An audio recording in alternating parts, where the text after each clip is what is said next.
L ജിയുടെ W സീരീസിൽ വരുന്ന ഫോണാണ് LG W30. 9999 രൂപയ്ക്ക് ട്രിപ്പിൾ ക്യാമറ ലഭിക്കുന്നു എന്നതാണ് ഈ ഒരു ഫോണിന്റെ എടുത്തു പറയേണ്ട ഫീച്ചർ. അപ്പോൾ ഇന്ന് നമ്മൾ നോക്കാൻ പോകുന്നത് LG W30 എന്ന ഫോണിന്റെ വിശേഷങ്ങളാണ്. അതിനു മുമ്പ് ഇതുപോലുള്ള വീഡിയോസ് ഇനിയും കാണാൻ താല്പര്യമുണ്ടെന്നുണ്ടെങ്കിൽ ഈ ഒരു ചാനൽ സബ്സ്ക്രൈബ് ചെയ്യാവുന്നതാണ്. പിന്നെ അടുത്തുവരുന്ന ഒരു ബെല്ലൈക്കണും കൂടി എനേബിൾ ചെയ്തു വെച്ചാൽ ഞാൻ വീഡിയോസ് അപ്ലോഡ് ചെയ്യുമ്പോൾ തന്നെ നിങ്ങൾക്ക് അതിന്റെ നോട്ടിഫിക്കേഷൻ ലഭിക്കുന്നതായിരിക്കും. LG W30യുടെ ഡിസ്പ്ലേ വരുന്നത് 6.26 ഇഞ്ച് HD+ ഡിസ്പ്ലേയുമായിട്ടാണ്. പിന്നെ ശ്രദ്ധിക്കേണ്ട ഒരു കാര്യം, ഈ ഒരു പ്രൈസ് റേഞ്ചിൽ നമുക്ക് ഫുൾ HD+ ഡിസ്പ്ലേ ഉള്ള ഫോണുകൾ ലഭിക്കുന്നുണ്ട്. ഈ ഫോണിൽ നമുക്കൊരു നോച്ച് ലഭിക്കുന്നുണ്ട്. വാട്ടർ ഡ്രോപ്പ് നോച്ച് ഡിസൈനിൽ വരുന്ന ഒരു നോച്ചാണ് ഈ ഫോണിൽ കൊടുത്തിരിക്കുന്നത്. പിന്നെ ബാക്ക് കവറിനെ പറ്റി പറയുകയാണെങ്കിൽ പ്ലാസ്റ്റിക് ബാക്ക് ബോഡിയുമായിട്ടാണ് ഈ ഒരു ഫോൺ വരുന്നത്. പക്ഷേ ബാക്ക് കവറിൽ നമുക്ക് ഒരു ഗ്രേഡിയൻ കളർ ഫിനിഷും അതുപോലെ തന്നെ ഗ്ലാസ് ബാക്ക് ഡിസൈനും ഒക്കെയാണ് ലഭിക്കുന്നത്.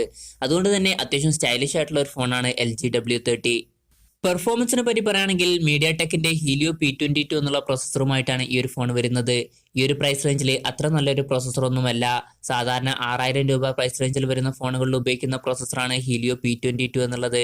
നിങ്ങളൊരു നോർമൽ യൂസർ ആണെന്നുണ്ടെങ്കിൽ വലിയ ബുദ്ധിമുട്ടും കാര്യങ്ങളൊന്നും അനുഭവപ്പെട്ടോളണമെന്നില്ല.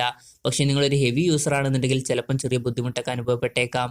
പിന്നെ ഈ ഒരു പ്രൈസ് റേഞ്ചിൽ നമുക്ക് ഇതിനേക്കാൾ ബെറ്റർ ആയിട്ടുള്ള പെർഫോമൻസ് തരുന്ന ഫോണുകൾ ലഭിക്കുന്നുണ്ട്. ഉദാഹരണത്തിന് ഈ ഒരു പ്രൈസ് റേഞ്ചിലാണ് Asus ZenFone Max Pro M2 അതുപോലെ Redmi Note 7 ഒക്കെ വരുന്നത്. പിന്നെ ഇതിനേക്കാൾ 1000 രൂപ വിലക്കുറവിൽ നമുക്ക് Realme 3 ലഭിക്കുന്നുണ്ട്. അപ്പോൾ നിങ്ങൾ ഗെയിമിങ്ങിലൊക്കെ ഇൻട്രസ്റ്റ് ഉള്ള ആളാണെന്നുണ്ടെങ്കിൽ ഈ ഒരു ഫോൺ സെലക്ട് ചെയ്യുന്നതിലും നല്ലത് കുറച്ചും കൂടി ബെറ്റർ ആയിട്ടുള്ള പെർഫോമൻസ് വരുന്ന ഫോണുകൾ സെലക്ട് ചെയ്യുന്നതായിരിക്കും.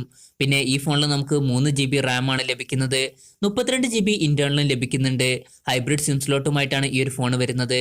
അതായത് നമുക്കൊരു മെമ്മറി കാർഡ് യൂസ് ചെയ്യണമെന്നുണ്ടെങ്കിൽ ഒരു സിം മാത്രമേ യൂസ് ചെയ്യാൻ പറ്റുള്ളൂ. Android 9 ബേസ് ചെയ്തിട്ടുള്ള സോഫ്റ്റ്വെയറുമായിട്ടാണ് ഈ ഒരു ഫോൺ വരുന്നത്. പിന്നെ ഈ ഒരു ഫോണിന്റെ ഹൈലൈറ്റ് ആയിട്ടുള്ള കാര്യം ഇതിന്റെ ക്യാമറയാണ്. 9999 രൂപ എന്ന പ്രൈസ് റേഞ്ചിൽ നമുക്ക് ട്രിപ്പിൾ പിൻ ക്യാമറയാണ് ലഭിക്കുന്നത്. 12 മെഗാ പിക്സലിന്റെ ഒരു മെയിൻ സെൻസറാണ് വരുന്നത്. പിന്നെ 13 മെഗാ പിക്സലിന്റെ ഒരു വൈഡ് ആംഗിൾ ലെൻസും വരുന്നുണ്ട്. ഇതിന്റെ ഫീൽഡ് ഓഫ് വ്യൂ വരുന്നത് 100 ഡിഗ്രിയാണ്. പിന്നെ മൂന്നാമതൊരു 2 മെഗാ പിക്സലിന്റെ ഡെപ്ത് സെൻസറും വരുന്നുണ്ട്. ഫ്രണ്ടിൽ നമുക്ക് 16 മെഗാ പിക്സലിന്റെ സെൽഫി ക്യാമറയാണ് ലഭിക്കുന്നത്. അത്യാവശ്യം നല്ലൊരു ക്യാമറ പെർഫോമൻസ് ഈ ഒരു ഫോണിൽ നമുക്ക് ലഭിക്കുന്നതായിരിക്കും. പിന്നെ ബാറ്ററിയെ പറ്റി പറയുകയാണെങ്കിൽ 4000 mAh ബാറ്ററിയുമായിട്ടാണ് ഈ ഒരു ഫോൺ വരുന്നത്. ഈ ഒരു ഫോണിന്റെ വില വരുന്നത് 9999 രൂപയാണ്. 10,000 രൂപ എന്ന പ്രൈസ് റേഞ്ചിൽ ഒരു ട്രിപ്പിൾ ക്യാമറ മാത്രമാണ് നിങ്ങൾക്ക് വേണ്ടതെന്നുണ്ടെങ്കിൽ ഈ ഒരു ഫോൺ നിങ്ങൾക്ക് സെലക്ട് ചെയ്യാവുന്നതാണ്. അതല്ല, നിങ്ങൾക്ക് കുറച്ചും കൂടി ബെറ്റർ ആയിട്ടുള്ള ഒരു പെർഫോമൻസ് വേണമെന്നുണ്ടെങ്കിൽ ഈ ഒരു പ്രൈസ് റേഞ്ചിൽ നമുക്ക് ഇതിനേക്കാൾ നല്ല ഫോണുകൾ വേറെ ലഭിക്കുന്നുണ്ട്.